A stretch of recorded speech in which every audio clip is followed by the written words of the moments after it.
Hari Minggu pagi ini kita jalan-jalan menuju kebun melon. Kebun melonnya udah mau panen sekitar 1 hingga 1,5 minggu lagi. Yuk kita pilih yuk kebun melonnya. Ini kebun melonnya, melon golden. Ini masih bapak lagi melakukan perawatan di daunnya supaya panennya, hasil melonnya sesuai yang diinginkan. Melonnya golden ya, golden ini manis banget. Ini Brix 14 udah manis nih selangnya,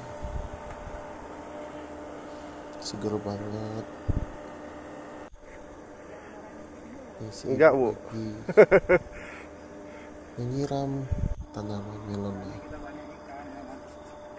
Oke, lanjutkan Lanjut, sama Pak. si bapak. Bapak lanjut bisa. Ini kok nih. Jajarannya wow, seger banget. Itu menemukan melon ini di satu pokok satu buah, sehingga buahnya besar. Melon jaring di atas polybag.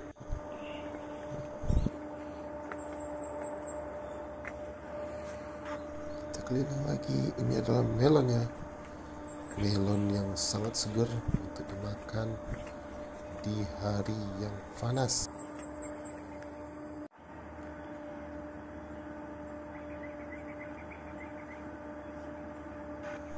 Nggak jemu-jemu untuk memandang melon ini, dimanapun posenya tetap indah banget. Keren banget ya. Perkebunan ini terletak di Desa Tanjung Sementoh, Kecamatan Karangbaru, Kabupaten Aceh Tamiang, Provinsi Aceh.